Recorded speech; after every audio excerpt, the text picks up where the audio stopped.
Everyone, आज का हमारा टॉपिक है श्रोडिंगर वेव इक्वेशन। ये जो वेव इक्वेशन है ये एक्सप्लेन करती है जो क्वांटम मैकेनिकल मॉडल है उसको।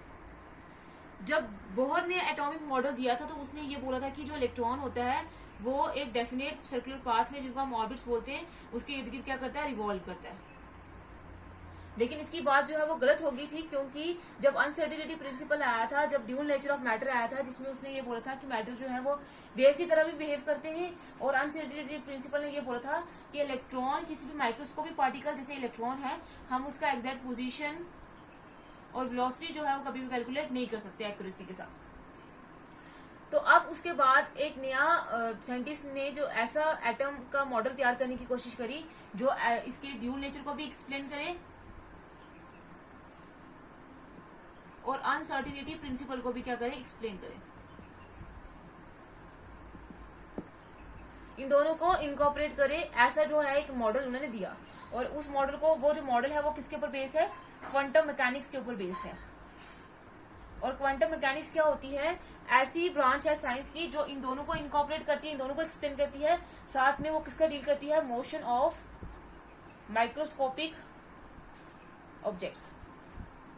जैसे इलेक्ट्रॉन है उसके ये जो मैकेनिक्स, ये जो साइंस है, ब्रांच साइंस की जो ब्रांच है ये डील करती है किसके साथ, माइक्रोस्कोपिक ऑब्जेक्ट के मोशन के साथ। अब ये जो एक साइंटिस्ट था श्रोडिंगर, उसने क्या किया, इसी क्वांटम मैकेनिक्स के बेसिस पे उसने एक एटम का मॉडल दिया, जिसमें उसने एक्सप्लेन किया ड्यूल नेचर को भी और अनसर्टेनिटी प्रिंसिपल को भी। और 1927 में इसका पूरा नाम है एरविन श्रोडिंगर। उसने बोला कि इलेक्ट्रॉन जो है वो क्या करता है, ये अगर हमारे पास ये न्यूक्लियस है तो इसके इर्द गिर्द क्या करता है, रिवॉल्व करता है, और उसकी वेव लाइक प्रॉपर्टीज भी होती हैं। अब अगर वेव लाइक, उसने इस इलेक्ट्रॉन का वेव मोशन को एक्सप्लेन किया 3 डायमेंशनल मतलब एक्स, वाई और जेड एक्सिस में, इन तीनों में इसने इसका वेव मोशन को एक्सप्लेन किया। और इलेक्ट्रॉन की वेव लाइक प्रॉपर्टी से तो मतलब इसका क्या होगा, एम्पलीट्यूड भी होगा। एम्पलीट्यूड क्या होता है, इसी क्रस्ट और ट्रफ की जो लेंथ है इसी को क्या बोलेंगे, डेप्थ को इसी एम्पलीट्यूड बोलते हैं। तो एम्पलीट्यूड को एक्सप्लेन किया इसने, एक इक्वेशन दी 3 डायमेंशनल स्पेस में। जब उसने इलेक्ट्रॉन का वेव मोशन एक्सप्लेन किया तो उस इक्वेशन का नाम है श्रोडिंगर वेव इक्वेशन। और वो इक्वेशन क्या है, del square psi upon del x square plus del square psi upon del y square plus del square psi upon del z square plus 8 pi square m upon h square E minus V psi is equal to 0। ये equation है क्या, Schrodinger equation. ये जो del square psi upon del x square है ये क्या represent कर रहा है, differentiated derivative of psi with respect to x axis. और ये जो साई है वो क्या है, एम्पलीट्यूड है, वेव का एम्पलीट्यूड है, जिसको हम वेव फंक्शन बोलते हैं। और ये del square psi upon del y square क्या है, रिप्रेजेंट करता है differentiated derivative of psi with respect to y axis. और ये del square psi upon del z square है, differentiated derivative of psi with respect to z axis. और H square जो है वो प्लैंक्स कांस्टेंट है, ये पूरी वैल्यू जो है वो कांस्टेंट है। ई जो है वो क्या है, टोटल एनर्जी इलेक्ट्रॉन की, जो काइनेटिक एनर्जी और पोटेंशियल एनर्जी के बराबर होती है। और वी क्या है, पोटेंशियल एनर्जी। और साई तो हमें पता है एम्पलीट्यूड है, जिसको हम क्या बोल रहे हैं, वेव फंक्शन बोल रहे हैं। अब अगर इस इक्वेशन को हम सिंपल फॉर्म में रिप्रेजेंट करते हैं तो इसको हम कैसे लिखेंगे, H psi is equal to E psi. ये इस इक्वेशन की सिंपलेस्ट फॉर्म है। ये एच साई क्या है, ऑपरेटर है, और इसको ऑपरेटर को बोलते हैं हैमिल्टोनियन ऑपरेटर। और ये जो ऊपर रिप्रेजेंट कर रहा है, ये रिप्रेजेंट कर रहा है कि ये ऑपरेटर है।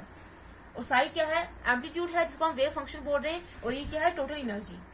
और ये ऑपरेटर क्या होता है, ऑपरेटर एक मैथमेटिकल फंक्शन होता है जो किसी चीज पे क्या करता है, ऑपरेट करता है। जैसे अगर 4 × 5 कितना है, 20, तो इसमें क्या हो रहा है, मैथमेटिकल ऑपरेशन क्या हो रहा है, मल्टीप्लीकेशन। तो मल्टीप्लीकेशन क्या हो रही है, यहाँ पे ऑपरेशन हो रहा है यहाँ पे।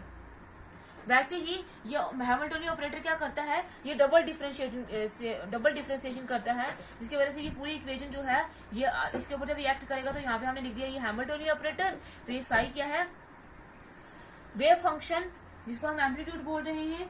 तो ये क्या है, श्रोडिंगर इक्वेशन क्या है, इसकी मैथमेटिकल फॉर्म है। और इस मैथमेटिकल फॉर्म जो है ये श्रोडिंगर वेव इक्वेशन की, इसी के बेसिस पे उसने एक नया एटम का मॉडल दिया था, क्वांटम मैकेनिकल मॉडल। उसके बाद उसने क्या किया, एक्सप्लेन किया Schrodinger wave equation hydrogen atom के लिए।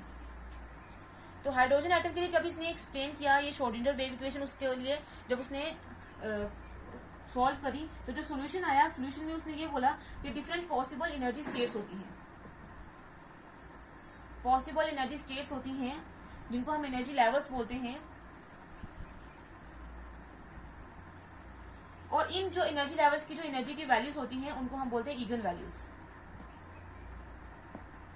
और जो इस एनर्जी के करस्पॉन्डिंग जो वेव फंक्शन की वैल्यूज होंगी साई की, उनको हम क्या बोलेंगे, ईगन फंक्शन बोलेंगे। नेक्स्ट उसने ये बोला जो वेव फंक्शन है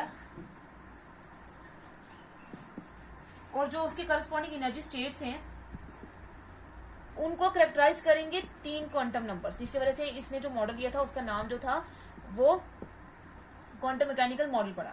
वो 3 क्वांटम नंबर्स कौन से हैं, principal quantum number, azimuthal quantum number